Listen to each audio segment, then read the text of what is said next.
কি করে হয়? আমি তো নিজের চোখে দেখেছি তাকে, পায়ে হেঁটেই তো চলে গেলেন। অনেক দূরের হলে কি অমন পায়ে হেঁটে যেতেন বলো? এই মেয়েটার মাথা গেছে, এখানে জমিদার কোথায় আসবে? মিছিমিছি সময় না নষ্ট করে তোমার নিজেদের কাজে নিজে যাও তো। তোমরা আমার কথা বিশ্বাস করছো না কেন? আমি সত্যি দেখেছি মা ঠাকুরনকে। আচ্ছা আচ্ছা, বেশ হয়েছে, শান্ত হ মা। তা তুই দেখলি কোথায় তাকে? ওই যে জঙ্গলের মধ্যে যে মন্দির, ওখানে কত প্রদীপ জ্বলছিল আর উনি ঘন্টা বাজাচ্ছিলেন। ওই পোড়া মন্দিরে? ও মন্দিরে প্রদীপ জ্বালাবে কে? ওদিক পানে কেউ যায় নাকি? মন্দিরের পুরুত ঠাকুরটাও মরল, মন্দিরের দরজাটাও বন্ধ হলো। না না মেয়ে, এ তোর সাথে কথা বলার বড় ঝক্কি না।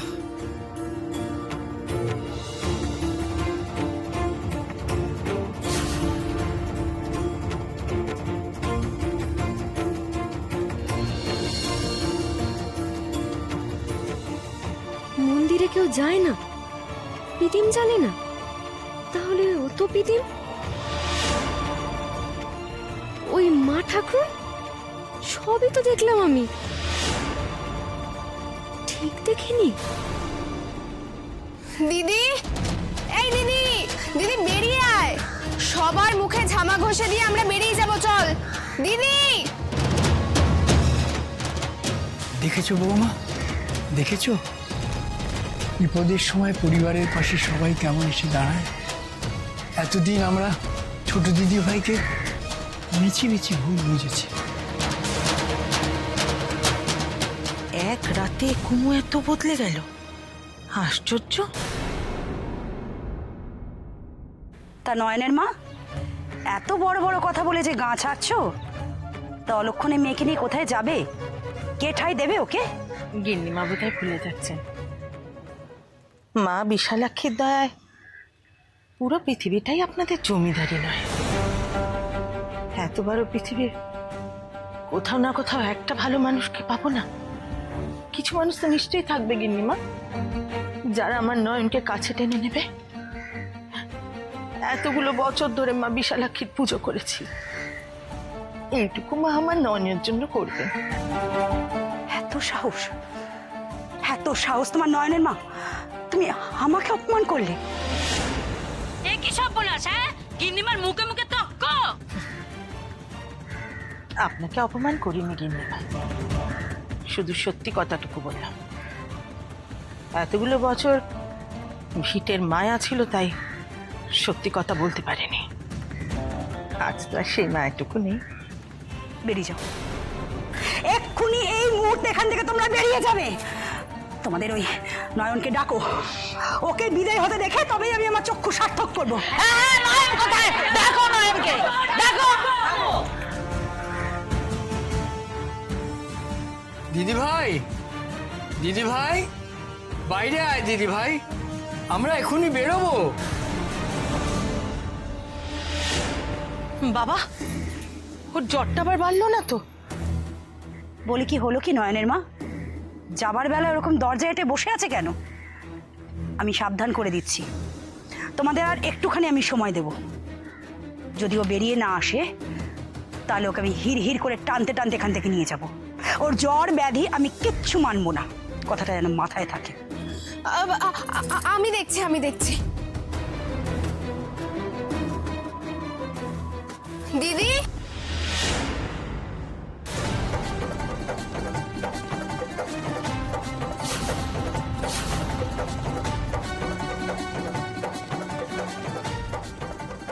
মা, দিদি মনে হয় পালিয়েছে।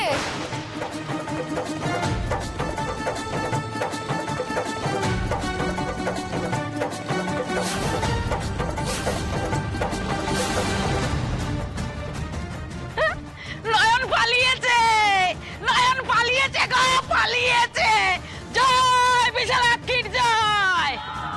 জয় মা, জয় মা বিশালাক্ষীর জয়। মা যা করেন সবার মঙ্গলের জন্যই করেন। এবার আমাদের গাঁটা জুড়াবি, আর এই নয়নের বিষ মুখের কথায় কারোর জীবন নষ্ট হবে না। মা শোন, আমি আজকে প্রথম দিন সাইট ফিক্স করতে যাচ্ছি, একদম লেট হলে চলবে না। আমি অলরেডি লেট, আমি রাস্তা কিছু খেয়ে নেবো। তুমি না খেয়ে বাড়ি থেকে বেরোবে না দীপু। এত দূরের রাস্তা, আমি তোমাকে না খাইয়ে কিছুতেই ছাড়বো না।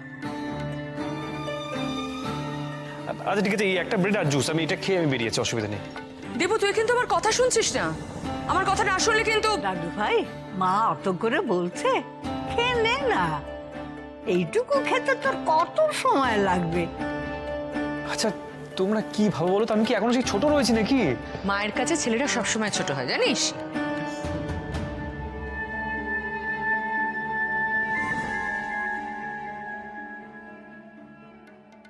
ব্রেকফাস্ট করে বেরোবি তো? বাবা আমি আগেই বেরোতাম, কিন্তু মা আমাকে আটকে দিল। সে ভালোই করেছে, না খেয়ে বেরোনোটা ঠিক নয়।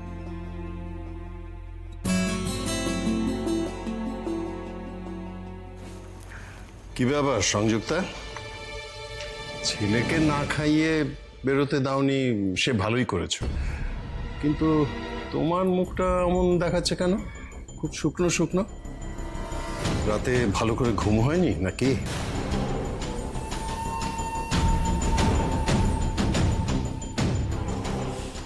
হ্যাঁ ঠিকই বলেছো, রাতে খুব একটা ভালো ঘুম হয়নি আমার। মা, মা তোমার কি হয়েছে? তোমার কি শরীর খারাপ নাকি? তা তোমার সাথে সাথে তোমার ভাইয়েরও কি কাল শরীর খারাপ ছিল? হ্যাঁ, রাতে ঘুম হয়নি ভালো? সে তো ব্রেকফাস্ট টেবিলে এলো না দেখছি, এখনো ঘুম হচ্ছে। হ্যাঁ ও শরীরটাও খুব একটা ভালো নেই। দীপুর খেতে তো বেশিক্ষণ লাগবে না, গাড়ির চাকাটা এটুকু সময়ের মধ্যে খুলে দিতে পারবে তো ভিকি? বিশু, এই শোন না, আমার মাথাটা সাংঘাতিক ধরেছে রে। তুই এই বাড়ির কাজের লোকেরা না ব্রেকফাস্ট নিয়ে সাংঘাতিক ব্যস্ত। তুই পাড়ার দোকানে যা, আমার জন্য ওষুধ নিয়ে আয়। বড়দাবাবু গাড়ি নিয়ে অনেক দূর যাবেন, গাড়িটা ধুইয়ে দিয়েই আপনার ওষুধটা। আরে গাড়ি পরিষ্কার আছে, তোর বড়দাবাবু কিছু বলবে না। তুই যা পাড়ার দোকান থেকে আমার জন্য ওষুধটা নিয়ে, আমার মাথাটা সাংঘাতিক ধরেছে। উফ।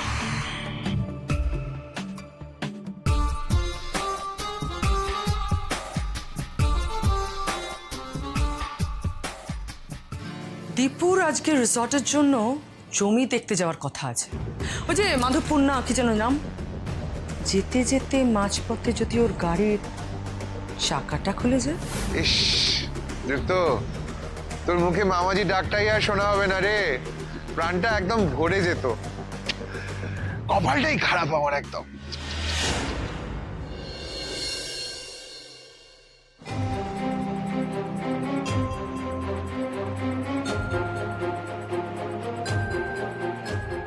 শুনুন শুনুন, কে আসবে বললেন?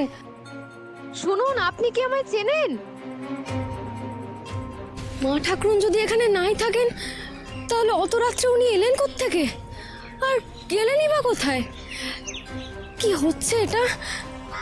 এত ভুল দেখলাম আমি।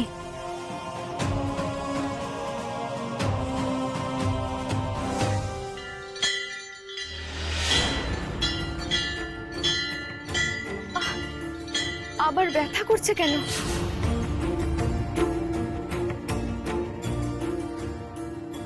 কপালের মাঝখানটা তো আমার তখনই এমন টনটন করে যখন আমি তেমন কিছু দেখতে পাই যা হতে চলেছে। তবে কি মা ঠাকুরনের এই মন্দিরে আসা ভবিষ্যতের কোনো ইঙ্গিত? এখানেই থাকিস মা, সে আসবে। যার আসার কথা কয়েছিলেন তিনি কি আসবেন এই মন্দিরে?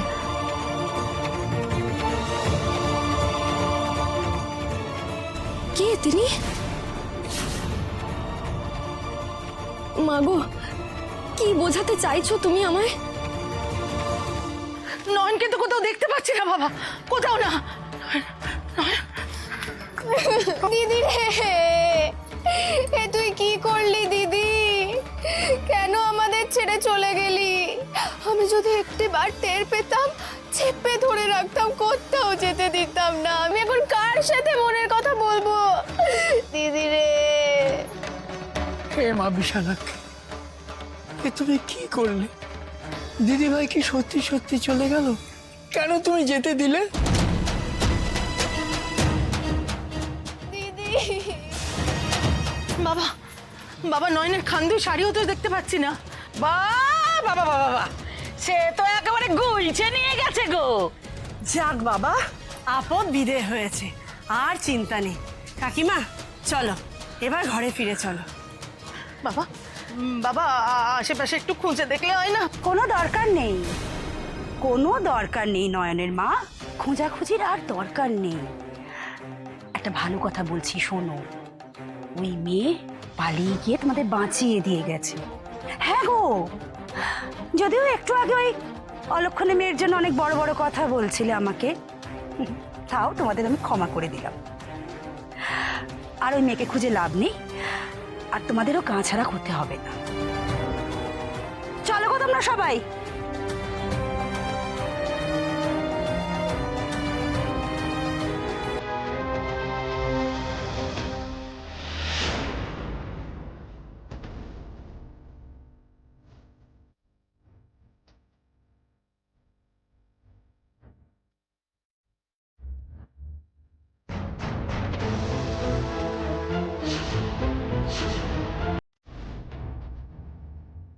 এই রে, মা কেমন করে তাকাচ্ছে যেন, কিছু সন্দেহ করলো না তো? হে তুই কি করলি রে দিদি, আমাদের কথা ভেবে গা ছেড়ে চলে গেলি, যাতে আমাদের মাথার উপর ছাদটুকু থাকে। দিদি রে, তুই আমাদের কথা ভেবে নিজের সর্বনাশ করলি।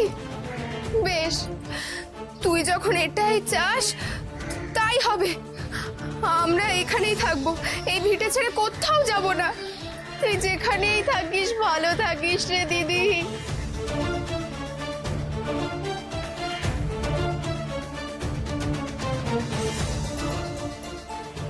খুব কষ্ট হচ্ছে বুঝি কুমু?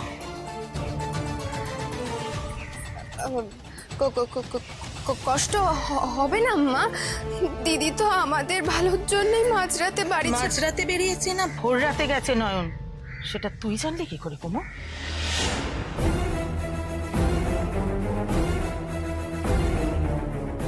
এই রে, বেফাস বলে ফেললাম তো। কিরে, কথার জবাব দিচ্ছিস না যে বড়? না মানে আমরা তো ভোরেই উঠেছি, তাই ভাবলাম দিদি হয়তো মাঝরাতেই। মা আমার গায়ে কিছু। কি করছো বৌমা? কি করছি বাবা, একটা কথা ভালো করে শুনে রাখো, তুই যতই চাস যে নয়ন হারিয়ে যাক, চলে যাক এই বাড়ি থেকে, আমি নয়নের মা সেটা হতে দেব না। আমি ভিটে দাঁড়িয়ে প্রতিজ্ঞা করছি কুমু, স্বর্গ মত্ত পাতাল খুঁড়ে হোক, যেভাবেই হোক, নয়নকে আমি খুঁজে বার করবই করবই।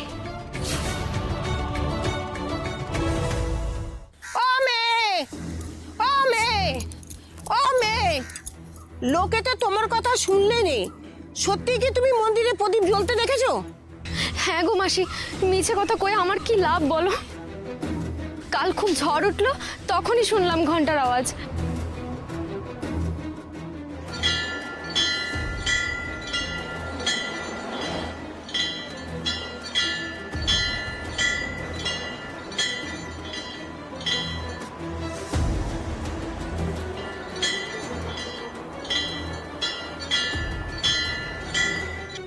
সেই আওয়াজ ধরে মন্দিরের দিকে এগিয়ে দেখি কত কত পিডিম জ্বলছে।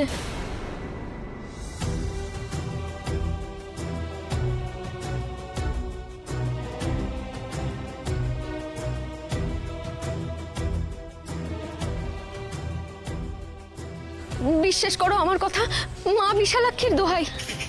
তবে বোধহয় মা নতুন করে পুজো চাইছেন। তুমি বুঝি এই মন্দিরে নতুন করে পুজো শুরু করলে? ওই যতটুকু ফুল ফল পেয়েছি জংলা গাছ থেকে, সেই দিয়ে। ও মাগো, এ কি কথা? পাপের ভাগী করবে নাকি আমাদের? হাটে তো এত ফুল ফল বিক্রি হচ্ছে, আর মা পাবে জঙ্গলের ফুল ফল। কিন্তু ওরা কি আমার কথা শুনবে? নিশ্চয়ই শুনবে, আমি কইব তোমার হয়ে। আচ্ছা, আমার সঙ্গে চলো তুমি। মা তুমি বলো না, তুমি তুমি কেন ঘুমোনি? আচ্ছা মা, তুমি কি কোনো কষ্ট লুকোচ্ছো? সত্যি করে বলো না মা, তোমার যদি কিছু হয় তখন কিন্তু আমি ভালো থাকি না, প্লিজ বলো না। আরে না রে বাবা, আমার কিছু হয়নি। তোর বাবা ঠিকই বলেছেন, রাতে ভালো করে ঘুমোতে পারিনি তাই। হ্যাঁ কি করে ঘুমোবে মা? কাল তো সারা রাত মার ঘরে যা মিটিং চলেছে কি বলবো।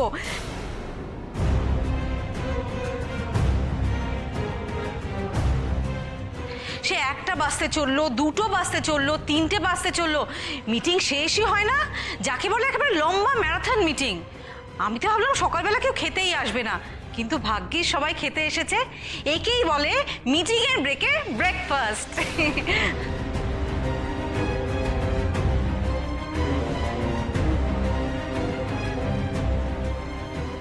মিটিং? কিসের মিটিং?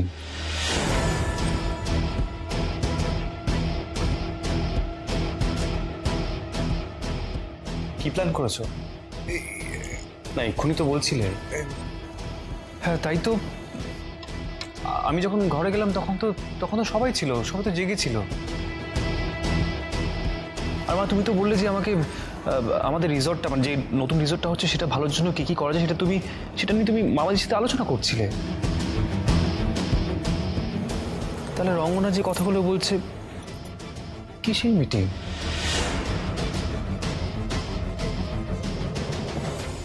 মা তুমি কি কোনো সমস্যায় পড়েছো? কিছু প্রবলেম হচ্ছে কি, বলো না।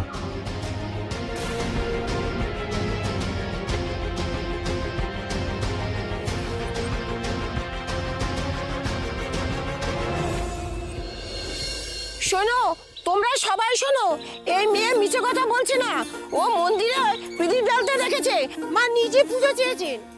ওর কথা অবিশ্বাস করো না তোমরা। ও মন্দিরে পুজোর ব্যবস্থা করেছে।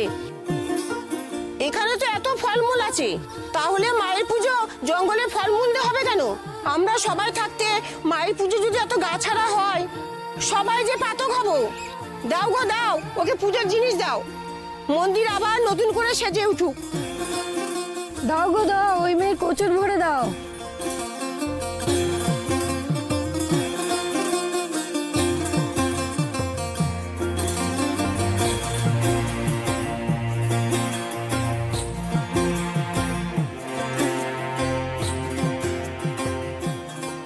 দাদু গো, তুমি ঠিকই বলতে।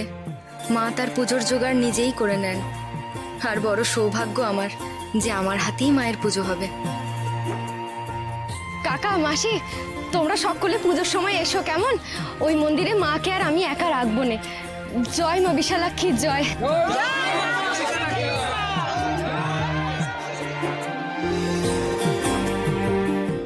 দীপু, তোর মা বোধহয় বলতে চাইছে না ওর সমস্যাটা। না কিন্তু সেটা তো আমাকে জানতে হবে। মার কোনো সমস্যা হবে আর আমি চুপ করে হাত গুটিয়ে বসে থাকবো, সেটা তো হতে পারে না। মা বলো না তোমার কি হয়েছে। ওরে আমার কিছু হয়নি, হলে তো আমি তোকে বলতাম সবটা, তাই না? না রে দীপু, তোর মা বলবে না। আর তবে রঙ্গনা নিশ্চয়ই বলবে। রঙ্গনা, কিসের মিটিং চলছিল গো এই তোমার শাশুড়ির ঘরে? সারা রাত ধরে চলেছে, নিশ্চয়ই এমার্জেন্সি কিছু। বাড়িতে কি এমন ঘটলো? বলছি বাবা, মানে কাল সারা রাত না মার ঘরে সেই মিটিং চলছে তো চলছেই। বউয়ের সঙ্গে ঝগড়া করে ছেলেটা একটু এসেছিল আমার কাছে মনটা হালকা করার জন্য।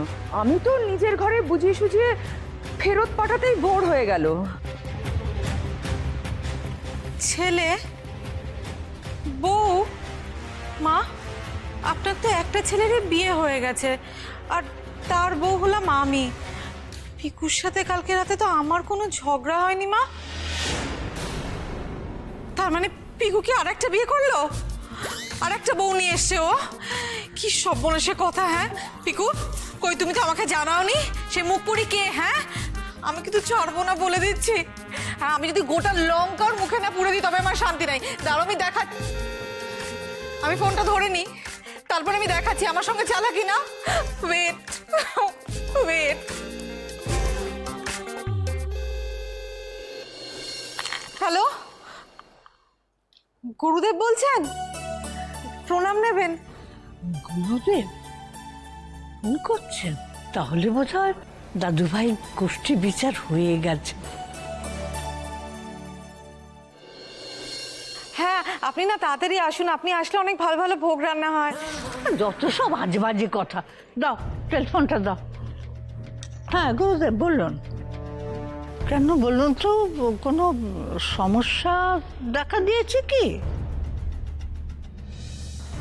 আপনি যেমন বলবেন, আমি রাখলাম। কি হয়েছে মা? তোমাকে একটু চিন্তিত লাগছে। গুরুদেব কি বললেন? গুরুদেব আসছেন, তিনি দাদু ভাইয়ের কষ্টিটা বিচার করে যা হয় সেটা বলবেন, তবে বাড়িতে এসেই সেটা বলবেন উনি বললেন। কি কি এমন কথা যে গুরুদেব বাড়িতে এসে বলতে চান? বোধহয় কিছু কষ্টিতে খারাপ দেখেছেন।